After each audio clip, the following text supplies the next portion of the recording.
Professor Sajjad Babar हाजिर हूँ आज समाचार यात्रा पर हमारे सीरीज़ का एक और संस्करण लेकर। सीरीज़ का नाम है सज्जाद के सितारे।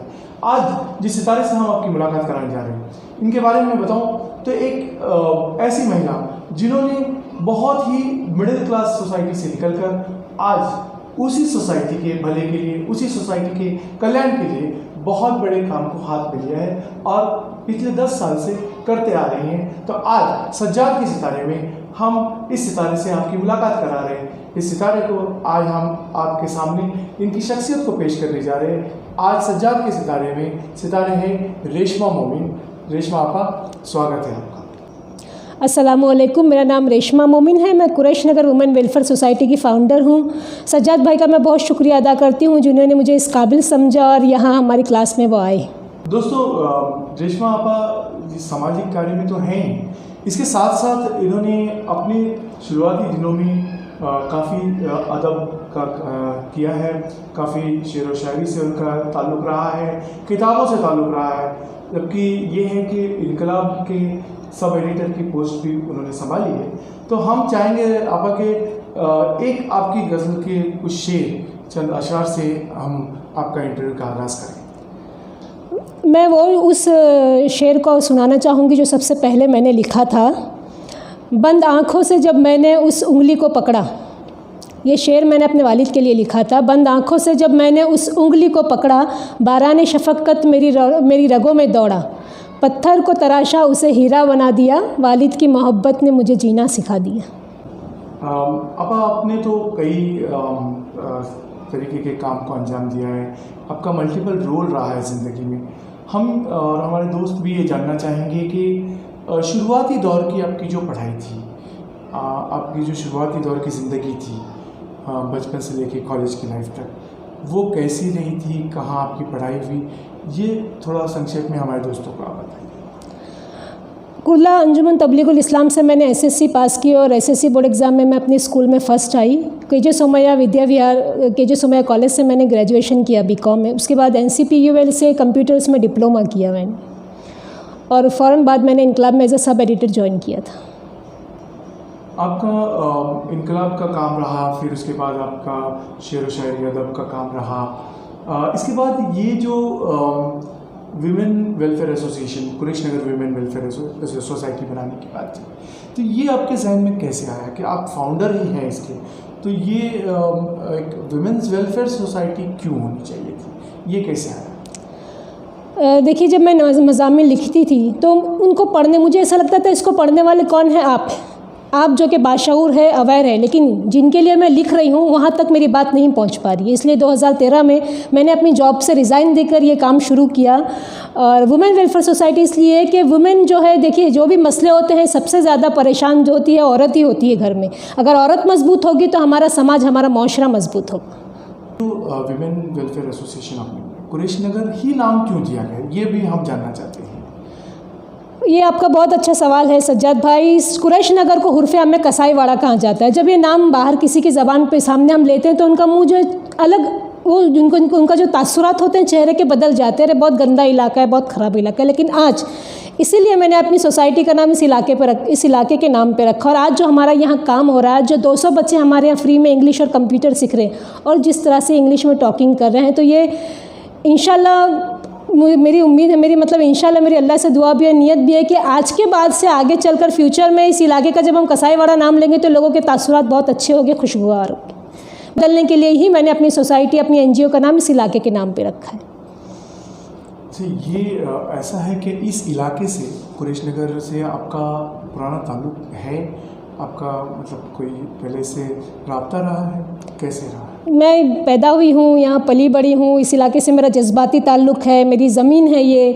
और मुझे बहुत मेरी बहुत चाह है कि इस इलाके के बच्चे आगे बढ़े, इस इलाके के बच्चे आगे बढ़े, तरक्की करें, और जो लोगों के जो जहन में इस इलाके के बारे में जो बातें बैठ चुकी है, नेगेटिव थिंकिंग है, वो पॉजिटिव थिंकिंग में बदल जाए। और ये कब होगा? ये सिर्फ हमारे आपके बोलने से नहीं होगा। जब अमली तौर पर हम ग्राउंड लेवल पर उतर कर कुछ काम करेंगे तभी होगा।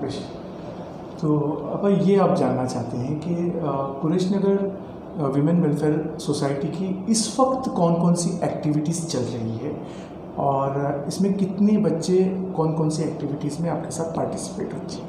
अल्हम्दुलिल्लाह हमारे पास 200 से ज़्यादा बच्चे हैं जो डेली यहाँ पे कंप्यूटर और इंग्लिश सीखते हैं फ्री में। इसके अलावा हमारे यहाँ सिलाई क्लास भी चलती है। हम लेडीज़ को ना सिर्फ सिलाई सिखाते हैं बल्कि जो जिनके घर लेडीज़ के घर में सहूलत नहीं है सिलाई काम की, वो यहाँ पर आकर भी सिलाई काम करती हैं। हम उनको ये सहूलत देते हैं। राशन भी दिया जाता है हमारे यहाँ से। मेडिकल में लोगों की हेल्प की जाती है। एजुकेशन में भी हेल्प करने की हम कोशिश करते हैं। हमारी दवा की गाड़ी भी आती है हफ्ते में 2 बार इस इलाके में। अब जो भी मतलब ज़रूरतमंद आता है हम लोग पूरी कोशिश करते हैं कि उसकी पूरी ज़रूरत यहाँ से पूरी हो जाए। हमारी NGO से अल्लाह ताला यहाँ से पूरी कर दे। आपके साथ और भी NGOs जुड़ के काम करते होंगे कुरैश नगर विमेन वेलफेयर एसोसिएशन के साथ, और कौन कौन से NGOs के साथ आप मिलकर काम करते हैं? देखिए, मैंने शुरू अल्लाह का नाम लेके किया था और अल्लाह के नाम को ही लेकर चल रही हूँ। कोई NGO हमारे साथ जुड़ी नहीं है। मुझे इसमें सिर्फ अपनी माँ का और अपने शौहर का सबसे ज़्यादा सपोर्ट है। ये दोनों अपने आप में मेरे लिए NGO की हैसियत रखते हैं। हम और अब फैमिली की बात चले तो हम ये सवाल ज़रूर रखना चाहेंगे कि जब रेशमा आपा ने अपनी सामाजिक लाइफ शुरू की, जब कुरैश नगर विमेन वेलफेयर सोसाइटी बनी, तो उस वक्त में आपके फैमिली मेम्बर जो थे उन्होंने किस तरीके से आपको हेल्प की, उनका क्या रिएक्शन रहा? देखिए, किसी भी अच्छे काम की शुरुआत में बहुत तकलीफ़ों का सामना करना पड़ता है। तकलीफ़ें अभी भी है, लेकिन शुरुआत में मैंने बहुत ज़्यादा तकलीफ़ें झेली। ऐसे में मेरी माँ ने और मेरे शौहर ने साथ दिया। उन्होंने मेरा हौसला बनाए रखा मुझे, मतलब। और कुछ ऐसे भी दोस्त, कुछ फ्रेंड्स में भी ऐसे लोग हैं, उन्होंने भी मुझे बहुत मेंटली भी सपोर्ट किया, मॉरल सपोर्ट किया। क्योंकि मुझे टॉर्चर करने वाले, पीछे खींचने वाले, और मतलब कि भाई तुम कुछ नहीं कर सकते आगे, यहाँ पे क्यों काम कर रहे हो, ये लोग जाहिल है, कहीं और जगह जाके काम करो, इस तरह से बहुत सारी बातें हुई थी। फ़ंड की भी बहुत सारी बातें, मतलब परेशानियाँ सामने आई थी, लेकिन अल्लाह के फजल से अल्लाह ने सारे मामलात आसान किए। अब जब इतना वक्फा गुजर चुका है, आप काफ़ी हद तक काम कर चुके हैं लोगों के साथ और दीगर जो मसलियत पे काम हुए हैं, इतनी वक्त के अंदर जो आपकी इस वक्त जो एक सामाजिक छवि है, आज एक इमेज है, रेशमा आपा को काफ़ी दूर दूर तक लोग जानते हैं, तो आज हम ये भी जानना चाहते हैं कि ऐसी कौन शख्स रहे होंगे आपकी ज़िंदगी में जिन्होंने आपको बहुत प्रेरणा दी, इंस्पिरेशन दी? ऐसे भी लोग जिनको आप क्रेडिट देना चाहेंगे, उनका भी बारे में ज़रा आप बता दीजिए। देखिए, ऐसे भी इन लोगों में सबसे पहले मेरे वालिद जो इस दुनिया में नहीं है। मैं बचपन से सबसे ज़्यादा उनसे बहुत ज़्यादा मुतासिर रही हूँ। उन्होंने बहुत सारी दीन की बातें, आप हज़रत सल्लल्लाहु अलैहि वसल्लम की इखलाक की बातें बहुत सारी हमको सिखाई, और हमेशा वो भी सोशल वर्क करते थे। उनका भी नेचर ऐसा ही था, लोगों की मदद करना। इसके अलावा कुछ एक हमारी इस इलाके में एक स्कूल है इंग्लिश मीडियम की, विवेक इंग्लिश हाई स्कूल, उसके प्रिंसिपल विक्रम सर, जो भी कोरोना की वजह से उनका भी मतलब इंतकाल हो गया। उन्होंने भी मुझे बहुत, जब मैंने ये काम शुरू किया तो मुझे बहुत मॉरल सपोर्ट किया। जर्नलिस्ट ग्रुप में भी मेरे कुछ साथी रहे, उन्होंने भी, मतलब कुछ लोग ऐसे जो पर्दे के पीछे से मुझे बहुत सपोर्ट करते हैं, और मुझे यकीन है कि उनको इस काम का अल्लाह बेहतर अजर दे। अच्छा, अब जैसे आपके पास अलग अलग हॉबी क्लासेस चलती हैं, सिलाई सिखाते हैं, मेहंदी भी सिखाते हैं, तो आपका इससे सिलाई वगैरह से आपका पर्सनली कोई ताल्लुक़ रहा है या आपने उस कला को सीखा है? जी, मुझे क्रिएटिविटी बहुत पसंद है। सिलाई मैंने सीखी है, और सिलाई क्लास स्टार्ट करने का मकसद ये था कि वो कुछ लेडीज़ मेरे पास हमेशा काम मांगने आती थी। वो कहती थी हम पढ़ी लिखी नहीं है पर हम कुछ काम करना चाहती है। तो मुझे लगा कि इनको अगर हम सिलाई सिखा दी जाए, और अल्लाह करे अल्लाह के फजल से कहीं से मशीन का इंतज़ाम हो जाए, तो ये इंडिपेंडेंट हो जाएगी। तो यही मतलब नीयत थी मेरी सिलाई क्लास शुरू करने के पीछे। अच्छा, अभी ऐसा है रेशमा आपा कि आपका जो इमेज है रियाज समाज में आज, जो लगभग बम्बई की सतह पर तो तमाम लोग आज रेशमा मोमिन को जानते हैं, अल्हम्दुलिल्लाह। तो हम ये जानना चाहेंगे कि आपकी जो समाजी लाइफ है वो तो सबके सामने है, जो पर्दे के सामने हो तो सब देख रहे हैं। हम ये जानना चाहते हैं कि रेशमा आपा खुद जो अपनी ज़ाती ज़िंदगी है, इसमें आपके क्या शौक़ हैं, मतलब आप क्या करना चाहते हैं, क्या करते हैं जब फ्री टाइम कभी आपको मिलता होगा, तो उसमें आप कैसे बिताते हैं उसको? क्या एंटरटेनमेंट के साधन होते हैं आपके? कोई ऐसा शौक़ से शायद फिल्में देखना हो या किताबों के शौक़ हो, तो ऐसी कोई ख़ास बात जो आपने आज तक किसी इंटरव्यू में नहीं बताई हो किसी को, जो आज हम आपसे जानना चाहते हैं? लिखने पढ़ने के अलावा मुझे मेरी एक हॉबी है कि मुझे पुराने गाने सुनने का बहुत शौक़ है। वो भी रात में जब मैं थक जाती हूँ, जब सब सो जाते हैं, तब अपने कुछ फेवरेट गाने मैं सुनती हूँ जो मुझे बहुत अच्छे लगते हैं। और पुराने गानों में उर्दू भी बहुत अच्छी होती है, मतलब जो उनकी मौसीकी भी बहुत अच्छी होती है, म्यूज़िक एकदम लाइट होता है, तो जो मूड होता है, जो स्ट्रेस होता है, थोड़ा सा कम हो जाता है। ऐसा कोई गीत रेशमा आपा जो आपको बहुत फेवरेट हो, आपको बहुत अच्छा लगा हो और ऐसा लगता है कि इस गीत को मैं बार बार गुनगुनाऊँ या सुनूँ, तो वो गीत बता दीजिए। कांटों से खींच के ये आंचल, तोड़ के बंधन बांधी पायल।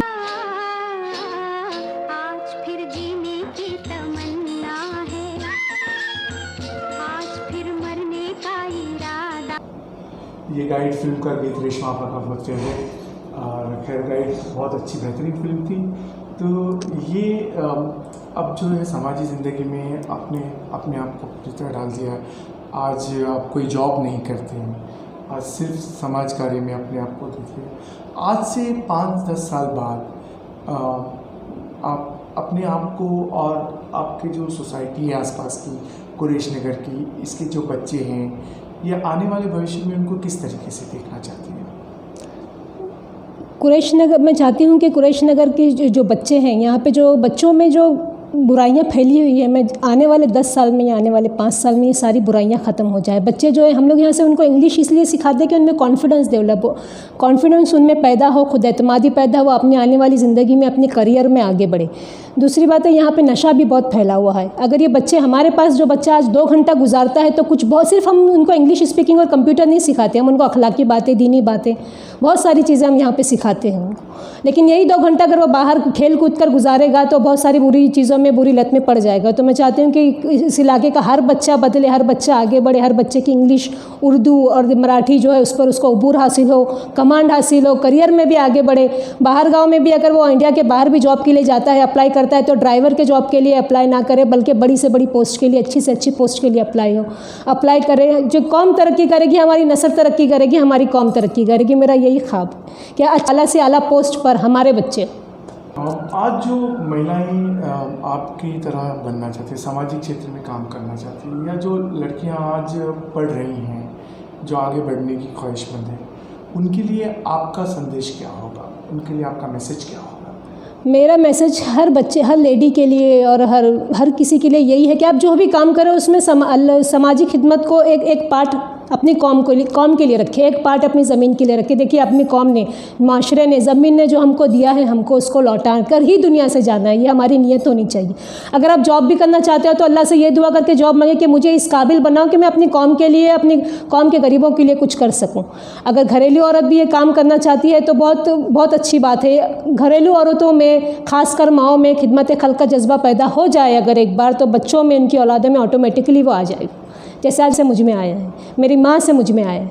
ऐसा है कि आपने अदब की दुनिया में भी काफ़ी काम किया है, तो आपकी जो पब्लिश नावल है, नावल के रूप में जो आ चुकी है, उनके कौन कौन सी नावल है, उनके नाम भी हम जानना चाहेंगे।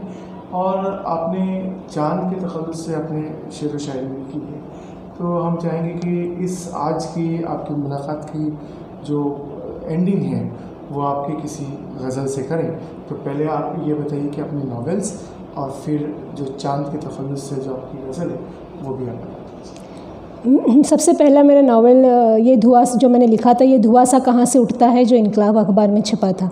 इसके अलावा मसीहा शीन के लिए और अफसानचे भी मेरे छप चुके हैं। नज़्में और गज़लों में मेरी टूटा हुआ तारा, माँ, 10 शनास और मतलब ख़वातीन के ऊपर भी मैंने एक नज़म लिखी है, वो भी छपी है अखबारों में। बेटियों पे मैंने चंद लाइन लिखी हैं जो मैं आपको सुनाना चाहूँगी। माँ बाप की खुशियों को बढ़ाती हैं बेटियाँ, माँ बाप की खुशियों को बढ़ाती है बेटियाँ, हर गम को अपने दिल में छुपाती हैं बेटियाँ। इनके ही दम से कायनात में है रौनकें, इनके ही दम से कायनात में है रौनकें, रूठे हुए रिश्तों को मनाती हैं बेटियाँ। कि इनको हम बोझ समझते रहें सदियों, क्यों इनको हम बोझ समझते रहें सदियों, के माँ बाप का भी बोझ उठाती है बेटियाँ। दो इनको तुम तालीम दीनी भी और दुनियावी भी, दो इनको तुम तालीम दीनी भी दुनियावी भी, फिर देखो कैसे कौम बनाती है बेटियाँ, फिर देखो कैसे कौम बनाती है बेटियाँ। न समझो इनको तुम अमानत पर आई, न समझो इनको तुम अमानत पर आई, वक्त आने पर धन अपना ही बन जाती हैं बेटियाँ। बहुत अच्छा रहा और आपका बहुत बहुत शुक्रिया कि आपने हमारे साथ आज बातचीत की और सज्जाद के सितारे में आज आप सितारा बनकर आए। बहुत बहुत शुक्रिया आपका, आपने इस काबिल मुझे समझा और आप लोग यहाँ आए, बहुत बहुत शुक्रिया आप सबका। हर कामयाब आदमी के पीछे एक औरत का हाथ ज़रूर होता है। हम ये जानना चाहते हैं कि हर कामयाब औरत के साथ भी किसी आदमी का हाथ होता है। तो हमने इसी सिलसिले में बात की रेशमा मोमिन आपा के हस्बैंड तबरेज़ मोमिन साहब से और जानना चाहा कि आप दोनों का सामंजस्य कैसा रहा। जो रेशमा आपा का इतना बड़े पैमाने पे आज काम चल रहा है, तो इस बीच में आप लोगों का सामंजस्य कैसा रहता है? सबसे पहले तो मैं आपका बहुत बहुत शुक्रिया अदा करना चाहूँगा जो आपने मुझे मौका दिया आपके YouTube चैनल में बोलने का। और सेकेंडली जो आपका जो सवाल है उसमें मैं ये कहना चाहूँगा कि रेशमा का आज जो आप देख रहे हैं, जो इतनी तरक्की आप देख रहे हैं, जो क्लासेस जो चल रही है और डेली के जो स्टूडेंट्स अलग अलग बैच में अलग अलग स्टूडेंट्स जो पढ़ रहे हैं, सिलाई क्लास चल रही है और जो भी एक्टिविटीज़ उन्होंने आपसे शेयर किया है जो कुरैश नगर वुमेन वेलफेयर सोसाइटी के अंडर में चल रही है, तो इसमें रेशमा मोमिन का एक्चुअली रेशमा का बहुत अहम किरदार रहा है। उन्होंने काफ़ी स्ट्रगल किया है ये लेवल तक पहुँचने के लिए। और मेरा वक्त ब वक्त जैसा मुझे टाइम मिलता है और मैंने हर बार उनका सपोर्ट किया है और हर एक मसले में जैसे कुछ भी मशवरा, अगर कभी उनको एडवाइस की ज़रूरत हो और कोई डिसीजन मेकिंग की ज़रूरत हो तो डेफ़िनेटली वो मुझे बगैर पूछे कोई भी मसला या फिर डिसीजन नहीं लेती। ज़्यादातर हमारा एक दूसरे का मशवरा होता है। और सेकेंडली कैसा है कि जो मैनेज करती है वो हाउस होल्ड एक्टिविटीज़ को पूरा मैनेज करने के बाद इस काम के लिए मतलब वो पहले वक्त निकालती है, क्योंकि ये एक्चुअली रेशमा का ना एक पैशन बन चुका है लोगों की खिदमत करना और मतलब लोगों अपनी कौम को तरक्की के रास्ते पर चलते हुए देखना। यानी ये एक आज की तारीख में ऐसा है कि अगर कभी मतलब रेशमा अगर कभी तरक्की कर रही है तो वो अकेले तरक्की नहीं कर रही है, इसके साथ में उसके साथ जितने भी जुड़े लोग हैं, जितने भी जुड़े बच्चे हैं, जितने जुड़ी लेडीज़ है और NGO से जो ताल्लुक़ रखते हैं वो सारे इंशाल्लाह आज भी तरक्की मतलब जो आज मतलब जो मकाम पर पहुँचे हैं वो सब रेशमा की बदौलत और उसके जुड़े हुए लोग साथ में यहाँ तक आए हुए हैं और आगे भी इंशाल्लाह ये जो लोग जुड़े हैं वो भी आगे बढ़ेंगे और जो नए नए जुड़ेंगे वो भी इंशाल्लाह आगे बढ़ेंगे। दोस्तों, आज हमने आपके सामने पेश की इस शख्सियत को, इनकी कई पहलू आपको हमने बताए। रेशमा आपा के साथ में हमने बातचीत की और हमने ये जानने की कोशिश की थी कि इनकी ज़िंदगी के अनेक पहलू कैसे हैं। आप लोगों को हमारा एपिसोड कैसे लग रहे ये आप ज़रूर बताएं। तो ये थे आज के सज्जाद के सितारे रेशमा मोमिन। आज हम इनके शख्सियत को आपके सामने हमने बयान किया। हम आगे भी नई नई शख्सियत को आपके सामने लाते रहेंगे, नए नए सितारे आपके सामने लाते रहेंगे। सज्जाद के सितारे में आप लोग हमारे चैनल को लाइक, शेयर और सब्सक्राइब कीजिए और हमें कमेंट्स करके ज़रूर बताइए कि हमारे एपिसोड आपको कैसे लग रहे हैं। हम इससे बेहतरीन काम करने की कोशिश करते रहेंगे और मिलते हैं अगले किसी एपिसोड में किसी और सितारे के साथ। सज्जाद के सितारे।